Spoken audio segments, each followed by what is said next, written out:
네, 하나님 앞에 감사 기도하심으로 오늘 말씀 묵상 나누도록 하겠습니다. 하나님 감사합니다. 새날 주시고 오늘 또 호흡을 하게 하여 주시며 하나님 아버지 이 시간 하나님의 말씀을 묵상하고 상고하고 나누기를 원합니다.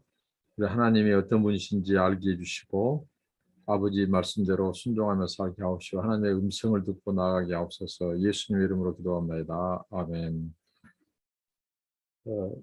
찬송 나의 죄를 씻기는 찬송하겠습니다. 나의 죄를 씻기는 예수의 피밖에 없네. 다시 성케하기도 예수의 피밖에 없네. 예수의 흘린 피 날 희게 하오니 귀하고 귀하다 예수의 피밖에 없네. 나를 정케 하기는 예수의 피밖에 없네. 사죄하는 증거도 예수의 피밖에 없네. 예수의 흘린 피 나리게 하오니 귀하고 귀하다 예수의 피밖에 없네. 나의 죄 속하기는 예수의 피밖에 없네. 나는 공로 없도다 예수의 피밖에 없네. 예수의 흘린 피 나리게 하오니 귀하고 귀하다 예수의 피밖에 없네. 영원토록 내 할 말 예수의 피밖에 없네. 나의 찬미 제목은 예수의 피밖에 없네. 예수의 흘린 피 나리게 하오니 귀하고 귀하다 예수의 피밖에 없네. 하나님의 말씀입니다. 구약성경 레위기서 16장 23절로 34절까지입니다. 아론은 해막에 들어가서 지성소에 들어갈 때에 입었던 세마포 옷을 벗어 거기 두고 거룩한 곳에서 물로 그의 몸을 씻고 자기 옷을 입고 나와서 자기의 번제와 백성의 번제를 드려 자기와 백성을 위하여 속죄하고 속죄제물에 기름을 제단에서 불사를 것이요 염소를 알사셀에게 보낸 자는 그의 옷을 빨고 물로 그의 몸을 씻은 후에 진영에 들어갈 것이며 속죄제 수송아지와 속죄제 염소의 피를 성소로 들여다가 속죄하였은즉 그 가죽과 고기와 똥을 밖으로 내다가 불사를 것이요 불사른 자는 그의 옷을 빨고 물로 그의 몸을 씻은 후에 진영에 들어갈지니라. 너희는 영원히 이 규례를 지킬지니라. 일곱째 달 곧 그달 10일에 너희는 스스로 괴롭게 하고 아무 일도 하지 말되 본토인든지 너희 중에 거류하는 거름이든지 그리하라. 이날에 너희를 위하여 속죄하여 너희를 정결하게 하느니 너희의 모든 죄에서 너희가 여호와 앞에 정결하리라. 이는 너희에게 안식일 중에 안식일인즉 너희는 스스로 괴롭게 할지니 영원히 지킬 규례다. 기름 부음을 받고 유임되어 자기의 아버지를 대신하여 제사장의 직분을 행하는 제사장은 속죄하되 세마포 옷, 거룩한 옷을 입고 지성소를 속죄하며 해막과 제단을 속죄하고 또 제사장들과 백성의 회중을 위하여 속죄할지니 이는 너희가 영원히 지킬 규례라. 이스라엘 자손의 모든 죄를 위하여 1년에 한 번 속죄할 것이니라. 아론이 여호와께서 모세에게 명령하신 대로 행하니라. 오늘 말씀은 제사의 마무리에 해당됩니다.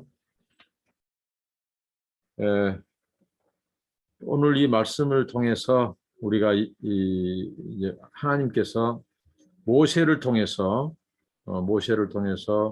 아론과 그 아들들에게 말씀하셨고 그 아론은 이 모세를 통해서 하나님이 주신 이 규례, 이 속죄 제사에 관한 이런 이 규례를 다 지켜 행하였더라 이렇게 말씀합니다. 하나님께서 우리가 지금까지 살펴보았듯이 이러한 여러 정결법, 그 다음에 이런 제사법, 이런 규례와 절차를 주신 것은 하나님께서 우리 인간을 향한 굉장한 사랑과 배려가 있었다. 우리는 그걸 알 수 있습니다. 왜? 하나님은 거룩한 분이기 때문에 그 거룩한 임재, 하나님께서 우리 인간을 벌하고 죽이고 이렇게 심판하고 이것은 하나님의 이 뜻이 아니에요. 하나님은 우리 인간들을 살려주시고 죄사해 주시고 속죄의 길을 주시고 구원하려고 하는 계획을 가지고 있으신 분이 그 하나님께서 이런 세세한 규례를 주시고 이렇게 지켜 행하도록 한 것은 우리를 죽지 않게 하려고 그랬습니다. 불순종해서 잘못 제사. 그러니까 하나님께서 이 제사를 통해서 우리에게 철저히 가르쳐 준 것은 그 때, 장소, 그리고 하나님이 정하신 장소, 기름, 소위 말하는 기름 부음 받은 제사장을 통해서 또 제물, 하나님이 정하신 제물, 이런 모든 그 잡는 방법, 그다음에 제사장에게 속한 것, 그리고 다 드려야 될 것, 태워야 될 것 구별시키고 이 모든 것이 우리 인간을 살리기 위함이었다는 거죠. 부정이 개입하면, 부정이 타면 하나님의 거룩한 불이 내버려 두지 않도록 했죠. 그래서 하나님의 철저한 사랑과 배려를 보았고요.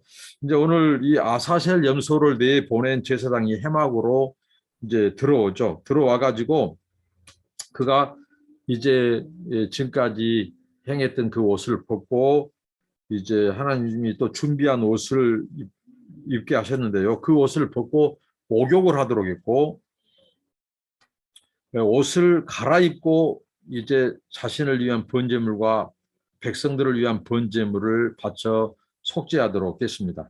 제사장이 여기서 옷을 빨고 또 이 몸을 씻는 것은 무슨 의미가 있을까? 이 제사장이 대제사장이 이 백성들이 가지고 온 제물 거기에 그들의 죄를 고백하고 고하고 안수하여 그것을 제물로 바치고 하나는 아사셀 염소로 광야로 내보냈죠.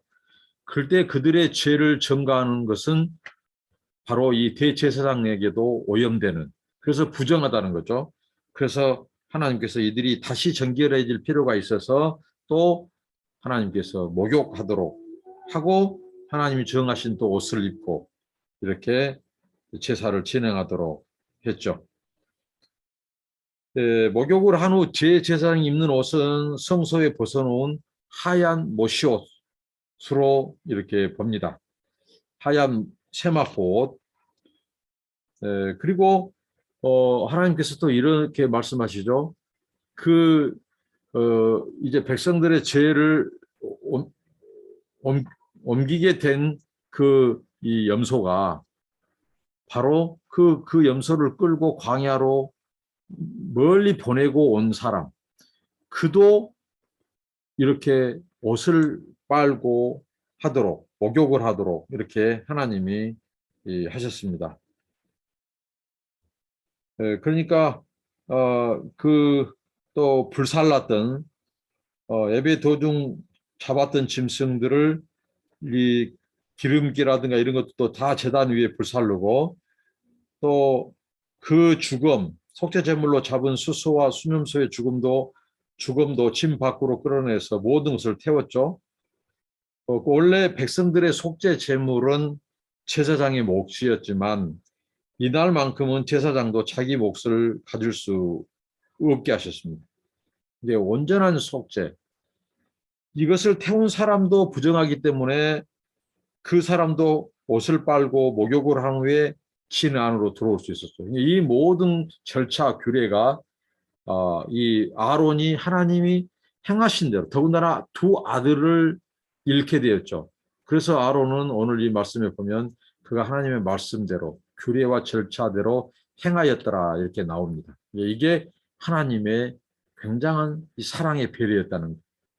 하나님의 거룩, 하나님의 임재와 영광을 잘못 다루면 하나님이 죽이고 싶어서 하나님이 벌하고 싶어서 한 것이 아니라 거룩하신 하나님의 임재와 영광, 죄인들이 그 영광과 임재를 잘못 다루면 제단에서 거룩한 불이, 하나님의 불이 그들을 불살랐다는 거죠.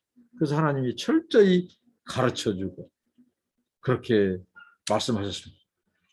그래서 아론이 철저히 하나님의 말씀대로 이행했습니다.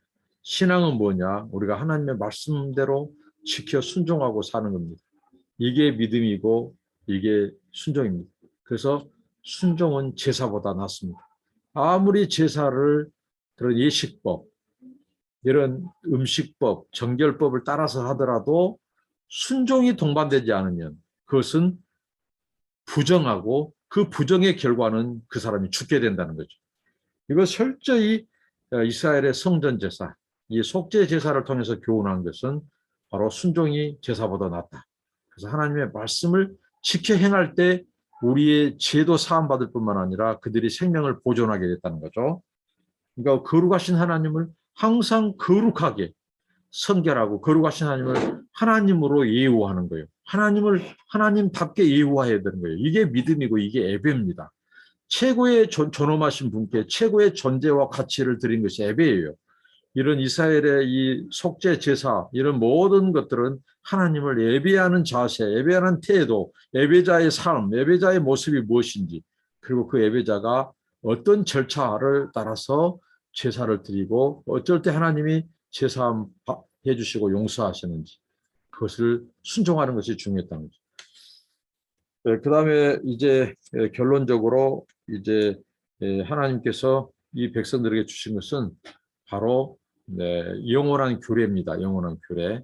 이 하나님께서 영원한 규례로 주신 것이 바로 이스라엘의 이 속죄일인데요. 속죄일은 1년에 한 번 이 대제사장이 하나님이 정하신 날 바로 지성소에 들어가서 그 백성들을 대신해서 피해 제사를 드림으로 그들을 대속하는 그 역할을 했죠. 근데 이 대속일이 바로 7월 10일인데 이것이 훗날 바로 이 티그리스월 해가지고 이 이스라엘 백성들이 이 7월이 이 티그리스월로 1월이 되는 거예요. 그래서 이게 바로 새해가 되는 거죠. 그래서 이것을 영원한 규례로 이 속죄일을 하나님 지키도록 했고, 그 다음에 이 속죄일을 지키기 위해서 심지어는 하나님께서 바로 이스라엘 사람들과 애국인들도 이날은 일을 하지 말도록 했습니다. 그래서 겸손히 고행해야 됐습니다. 기록에 하면 이들이 일하지 않고 겸손히 고행하는 것은 이런 것이었죠. 음식을 먹지도 않고 물도 마시지 않았습니다. 그리고 목욕도 안 했고 기름도 바르지 않고 그 다음에 이 가죽신도 신지 않고 그 다음에 이런 부부의 성관계도 하지 않았습니다. 그렇게 철저히 그들이 엄숙하게 고행하면서 속죄일을 지키도록 영원한 규례를 지키도록 하나님이 이렇게 하셨습니다. 심지어는 요리도 하지 않았다고 하는 기록이 있습니다. 우리가 이 말씀을 통해서 히브리서 9장 10장에서 말했듯이 결국은 바로 예수 그리스도의 단번 속죄, 우리의 대제사장인 예수 그리스도가 이 땅에 오셔서 단번에 드린 자기 몸을 희생 제물로 대속물로 드려서 그로 인하여 이제 우리에게 영원한 속죄, 한 번에 드린 제물, 완전한 대속 제물이 되셨다는 거죠. 이스라엘의 바로 이 속죄 이런 길은 반복해서 매년 반복해서 행해졌어요. 그런데 이제 이 모든 것은 불완전한 제사입니다. 그래서 예수 그리스도를 통한 완전 속죄, 완전 제사를 위해서 예표적으로 주신 거죠. 그래서 예수님이 오심으로 말미암아 우리에게 영원한 완전한 대속 제물이 되어 주셨고 이제 구약의 이 속죄일은 예수님의 사역을 통해서 완성됐습니다. 그래서 결국은 이스라엘의 속죄 제사, 속죄 방식, 속죄의 길, 이 모든 것은 예수 그리스도의 대속, 완전 속죄, 단번에 속죄 제물이 영원한 속죄를 이루는. 그래서 우리는 이 구속의 길, 예수 그리스도를 대망하고 예수 그리스도 안에서 하나님의 완전한 이 은혜, 완전한 속죄를 가져왔다고 하는 것입니다. 우리가 예수 그리스도의 은혜, 그분의 은혜가 얼마나 큰지 우리가 감사하고 우리가 이제는 우리가 제사장으로서 왕 같은 제사장으로서 늘 그 은혜를 힘입어 예수 그리스도의 은혜를 힘입어 우리가 하나님의 은혜의 보좌 앞에 나아가는 그래서 날마다 그 대속의 은혜를 힘입고 살아가는 저와 여러분들 되시기를 바랍니다. 기도하겠습니다. 하나님 감사합니다. 예수 그리스도의 우리의 영원한 제사장, 단번에 속죄제물이 되어주셔서 우리에게 완전한 제사를 이루시고 성취하신 우리 주 예수님을 우리가 구주로 영접하고 날마다 하나님의 은혜의 보좌에 나가게 하시니 감사합니다. 우리를 정결하게 하시고 거룩한 삶을 살게 하옵소서. 예수님의 이름으로 기도합니다. 아멘. 여러분 감사합니다.